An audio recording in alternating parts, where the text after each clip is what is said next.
नमस्कार, nannies Goan किचनमध्ये तुमचं खूप खूप स्वागत। ही आहेत बिमलं। सहज या फळाबद्दल गुगल सर्च केलं आणि या फळातले औषधी गुण वाचून मी तर थक्कच झाले। हे जगातील सर्वात आंबट फळ आहे आणि विटामिन सी चं हे एक भंडार आहे। डायबिटीज आणि हायपरटेन्शन याच्यासाठी तर हे उत्तम औषध आहे। मला वाटतं म्हणूनच आपली जाणती लोक अशा फळांचा आपल्या आहारात कुठल्या ना कुठल्या रूपात तरी उपयोग करायचेच। आपणही आज बनवूया बिमलांचाच एक पदार्थ, उडद मेथी। बिमलाची उडद मेथी करण्यासाठी मी सगळ्यात आधी इथे 15 बिमलं घेतली आहेत। ती स्वच्छ धुवून त्याच्या फोडी करून त्यांना 10 मिनिटं मीठ लावून ठेवलेली आहे। ही रेसिपी करायला आणि काय काय लागणार आहे ते तुम्हाला रेसिपी करतानाच दाखवते। चला उडद मेथी करायला सुरू करूया।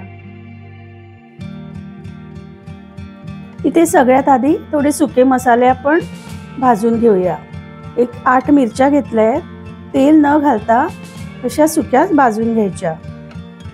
इथे आपल्याला तेल घालायची अजिबात गरज नाहीये। त्याच्यानंतर एक छोटा चमचा उडदाची डाळ, गॅस अगदी मंद ठेवायचा आणि 1 चमचा आपण घेणार आहोत मोहरी आणि हे छान मंद गॅसवर भाजून घ्यायचं। याच्यातच ऍड करूया पाव चमचा मेथी दाणे आणि हिंग आणि हे सगळं साहित्य 1 वाटी खोबऱ्यात आपण वाटून घ्यायचं आणि वाटताना पाव चमचा हळद घालायची। आता कढईत घेऊया थोडंसं तेल, 1 छोटा चमचाभर आणि त्याच्यात जे आपण सुरुवातीला जे सुके मसाले भाजले होते तितके परत या फोडणीत घालायचे। 1 छोटा चमचा मोहरी, 1 छोटा चमचा उडदाची डाळ, अगदी मंद गॅसवर ही फोडणी करायची। एकदा पाव चमचा मेथीचे दाणे आणि थोडासा हिंग। या सगळ्याचा खमंग वास सुटला की याच्यात घालूया आपण मीठ लावून ठेवलेली बिमलं। तुम्हाला जर जास्त आंबट नको असतील तर थोडी बिमलं इथेच तुम्ही कमी करू शकता। आता ह्याच्यात थोडंसं पाणी घालून हे बिमलं आपण 5 मिनिटं शिजत ठेवूया।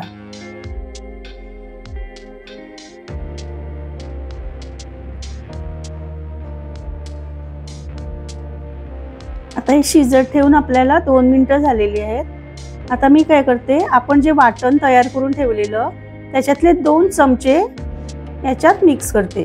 म्हणजे काय होईल की या वाटणातला सगळा स्वाद या फोडीमध्ये उतरेल आणि या फोडी पण खायला खूप चविष्ट लागतील।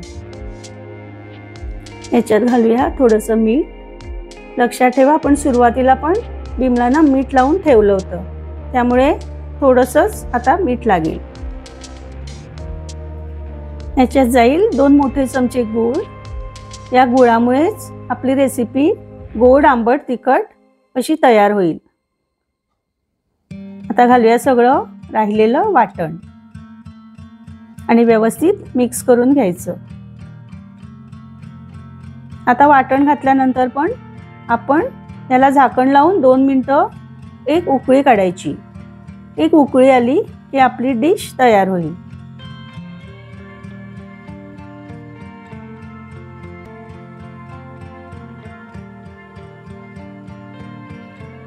आपली आंबट गोड तिखट अशी बिमलाची उडद मेथी तयार आहे। तुम्ही ही भाताबरोबर किंवा साइड डिश म्हणून पण खाऊ शकता। रेसिपी आवडली तर आमच्या चॅनलला लाईक आणि सबस्क्राइब करा आणि बेल आयकॉन प्रेस करायला विसरू नका। परत भेटू अशीच एक छानशी रेसिपी घेऊन। तोपर्यंत स्वस्त रहा, मस्त रहा।